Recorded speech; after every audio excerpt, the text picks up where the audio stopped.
حضرت ابو عبیدہ نے کہا دھوکہ کھا رہے ہو، ہمارا آقا وہ نہیں ہے جو اونٹنی کے اوپر سوار ہے، ہمارا آقا وہ ہے جو لگام تھامے آگے آگے چل رہا ہے۔ حضرت عمر رضی اللہ تعالیٰ عنہ کو آگے بڑھ کے جابیہ کے مقام پہ حضرت ابو عبیدہ بن جراح نے استقبال کیا، تو حضرت عمر آگے بڑھے اور انہوں نے آگے بڑھ کر کے حضرت ابو عبیدہ کے دونوں کندھوں پہ ہاتھ رکھا، اور سنو حضرت عمر نے کیا کہا، کہا لا الہ الا اللہ انا کنا اذل قوم فاعزنا اللہ بالاسلام۔ کہا کہ لا الہ الا اللہ، اے ابو عبیدہ بن جراح، ہم ایک ذلیل قوم تھے اور اللہ نے ہمیں اسلام کی وجہ سے عزت عطا کی ہے، اور میں تمہیں ایک تاریخ ساز بات کہنے لگا ہوں، اور وہ یہ ہے کہ جب تک ہم اس عزت والے اسلام کے دامن کو تھامے رہیں گے ہماری عزت قائم رہے گی، اور جب اسلام کے علاوہ کسی اور جگہ سے عزت ڈھونڈیں گے تو رسوا کر کے رکھ دیے جائیں گے۔ یہ ہے وہ خلاصہ جو حضرت عمر نے امتوں کے عروج و زوال کا بیان کیا ہے۔ اس امت کو جو خیرات ملی ہے تخت و تاج کی، وہ پینٹاگون سے نہیں ملی، وہ واشنگٹن سے نہیں ملی، وہ وائٹ ہاؤس سے نہیں ملی، وہ محمد عربی کے جوڑوں کا صدقہ ملی ہے۔ اس لیے جب ہم نے اسلام سے انحراف کیا، پاکستان حاصل کیا گیا تھا۔ پاکستان کا مطلب کیا؟ لا الہ الا اللہ۔ ہم نے اس نعرے کو چھوڑ دیا ہوا ہے، ہم نے انحراف کر دیا ہے۔ آج ہماری نظریں مغرب کی طرف لگی ہے کہ تخت و تاج اس سے نصیب ہوتے ہیں، اور دنیا کے اوپر ہم رسوا ہو کے رہ گئے۔ ہماری پستی، ہماری زبوحالی، ہماری ذلت کا سبب یہ ہے کہ جس جگہ سے ہمیں عزت ملی تھی ہم نے وہ مرکز ہی چھوڑ دیا ہے۔ اس مرکز حیات کو، اس مرکز زندگی کو، اس مرکز عزت کو ہم نے چھوڑ دیا ہے، اور دنیا کے اوپر ہم رسوا ہو رہے ہیں۔ انہی حضرت عمر کی کہانی ہے۔ وادی تہامہ سے گزر رہے تھے کہ بچوں کی طرح بلک بلک کے رونے لگے۔ کہا عمر جوان آدمی ہو اور بچوں کی طرح بلک کے رو رہے ہو؟ کہا تم نہیں جانتے، مجھے بچپن کی کہانی یاد آ گئی۔ کہا کیا کہانی ہے؟ کہا یہی عرض تہامہ تھی، میرے باپ خطاب نے مجھے 5 اونٹ دیے تھے، کہا انہیں لائن میں کھڑا کرو سیدھا۔ میں آگے والا سیدھا کرتا تھا، پیچھے والا ٹیڑھا ہو جاتا، پیچھے والا سیدھا کرتا، آگے والا ٹیڑھا ہو جاتا۔ میرے باپ خطاب نے مجھے بڑا مارا۔ کہا ایک عرب کے بیٹے ہو کہ تم سے 5 اونٹ لائن میں کھڑے نہیں ہوتے؟ کہا ایک زمانہ عمر پہ وہ تھا کہ اس سے 5 اونٹ لائن میں کھڑے نہیں ہوتے تھے، اور آج شرق سے لے کر غرب تک 23 لاکھ مربع میل کی حکمرانی، اور انسان بھی لائن میں کھڑے ہیں۔ یہ محمد عربی کے جوڑوں کا صدقہ نہیں ہے تو اور کیا ہے؟ عمر سے تو 5 اونٹ لائن میں کھڑے نہیں ہوتے تھے۔ حضرت عمر رضی اللہ تعالیٰ عنہ جب ایمان لائے تو آپ نے ایک ایک کافر کے گھر کے دروازے پہ کھڑے ہو کے کہا، جب کوئی بھی شخص مسلمان ہوتا تو کفار اس کو مارتے، زود و کوب کرتے، ظلم کرتے، ستم کرتے، گھسیٹتے بازاروں میں، لیکن حضرت عمر ایمان لائے تو ایک ایک شخص کے دروازے پر کھڑے ہو کر کے کہا کہ تم کمزوروں کو مارتے تھے، میں تمہیں بتانے آیا ہوں میں محمد عربی کا نوکر بن گیا ہوں۔ بلکہ آپ نے اعلان کیا جس نے اپنی بیوی کو، بیوہ اور بچوں کو یتیم کروانا ہو اور اپنے ماں باپ کی کمر کو جھکانا ہو وہ عمر کے مقابلے میں آئے۔ اللہ اکبر۔ زنیرہ نامی ایک خاتون تھی، بہت کمزور۔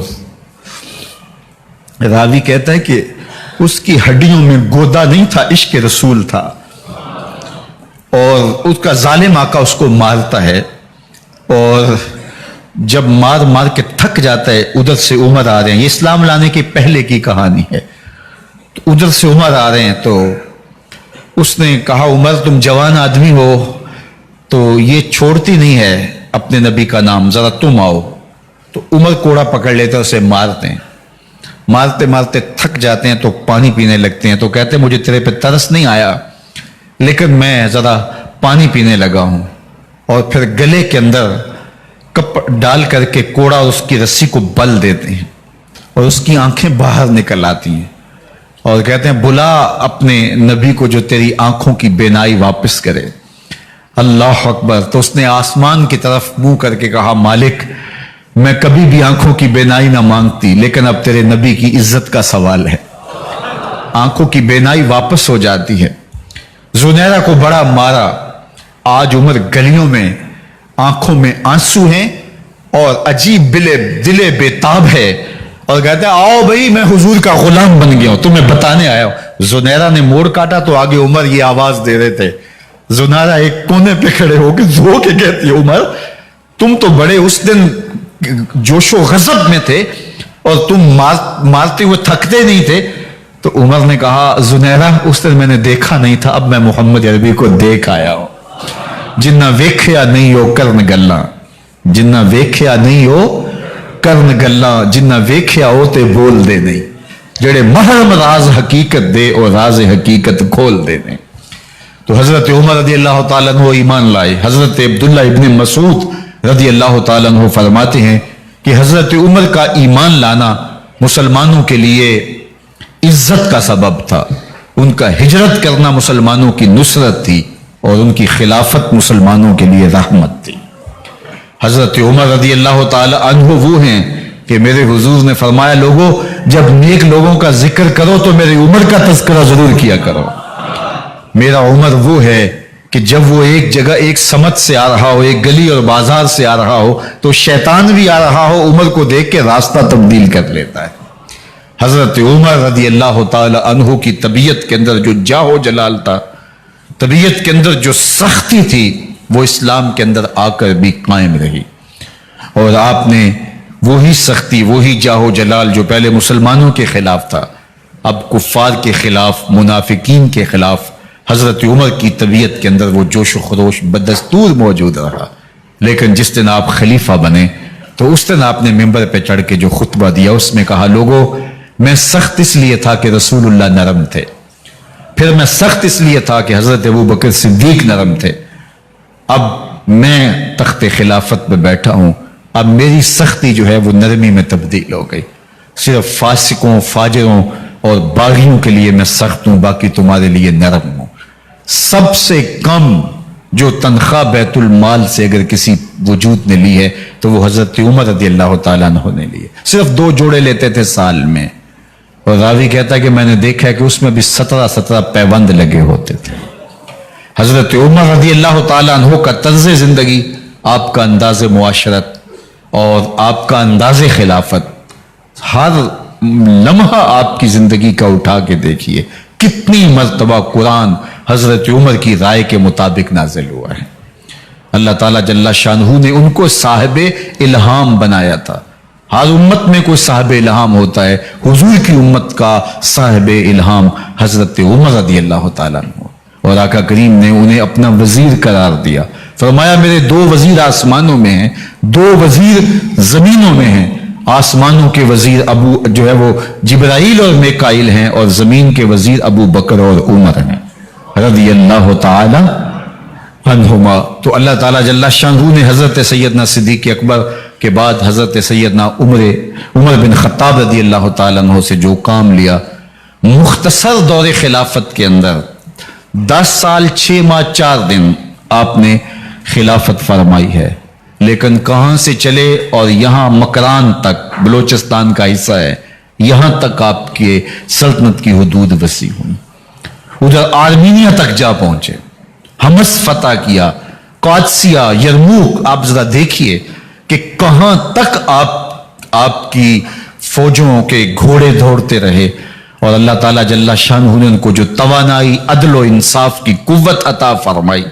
اللہ اکبر. جب زمین پہ عدل کیا ہو تو زمین بھی حکم مانتی ہے, اور حضرت عمر وہ تھے جن کا حکم ہوائیں بھی مانتی تھی, زمین بھی مانتی تھی, جن کا حکم جو ہے وہ آگ بھی تسلیم کرتی تھی اور دریا بھی ان کا حکم مانا کرتے تھے. مصر کے اندر رسم بد جاری تھی, یہ رسم بد جاری تھی کہ سال کے بعد 1-2 شیزہ کو زیورات پہنا کے اچھے لباس میں ملبوس کر کے دریا کی بھینٹ چڑھایا جاتا, اس کی قربانی دی جاتی, اس کا خون بہتا تو دریا چلتا. جب اسلام مسلمانوں نے مصر فتح کیا تو گورنر نے لکھا کہ اسلام تو اس طرح کی رسوم کی اجازت نہیں دیتا, لیکن خشک سالی ہے, لوگوں کی فصلیں ویران پڑی ہیں, تو حضرت کیا کیا جائے. تو حضرت عمر رضی اللہ تعالیٰ عنہ کو جب قاصد آ کے پیغام دیتا ہے تو کاغذ کے ٹکڑے پہ لکھتے ہیں بسم اللہ الرحمن الرحیم. مصر کے نیل کی جانب عمر کا خط لکھتے ہیں, اے نیل اگر تو اللہ کے حکم سے چلا کرتا ہے تو چل, ورنہ ہمیں تیرے چلنے کی کوئی حاجت نہیں ہے. اور قاصد کو کہا یہ خط لے جاؤ اور جا کے دریائے نیل میں پھینک دو. قاصد جا کے خط دریائے نیل میں پھینک دیتا ہے، پانی آتا ہے، ایسا دریائے نیل چلا 14 صدیاں ہوئی ہیں آج تک کبھی بند ہی نہیں ہوا۔ دریا حکم مانتے ہیں، آگ نکلتی ہے، لوگ حضرت عمر رضی اللہ تعالی عنہ کے پاس آئے، حضرت لاوا پھوٹا ہے، آگ نکل رہی ہے اور مدینے کی طرف بڑھ رہی ہے، اب کیا کیا جائے؟ فائر بریگیڈ تو زمانے میں تھی نہیں۔ عمر نے اپنی قمیض اتاری، جس قمیض پہ 17 پیوند لگے ہوئے تھے چمڑے کے، کہا یہ قمیض لے جاؤ، جدھر آگ بڑھ رہی ہے آگے ڈھالنا، آگ پیچھے بھاگ جائے گی۔ زلزلہ آتا ہے تو زمین پہ دوہرا مارتے ہیں، زمین رک جا، کیا عمر نے تیری چھاتی پہ عدل نہیں کیا ہے؟ تو یہ عمر ہیں رضی اللہ تعالی عنہ کہ جن کے انصاف کی وجہ سے، جن کے عدل کی وجہ سے اللہ تعالیٰ کی رحمات اور اس کی برکات کا نزول ہوتا تھا، اور اللہ تعالیٰ نے مسلمانوں کو وہ آبرومند حکومت دی۔ کائنات کی تاریخ کے اندر ایسی حکومت آپ نے نہیں دیکھی ہوگی جو حضرت عمر نے حکومت کی ہے۔ اللہ اکبر۔ فرمایا فرات کے کنارے پہ ایک کتا بھی پیاسا مر گیا تو اس کا حساب بھی عمر سے ہوگا۔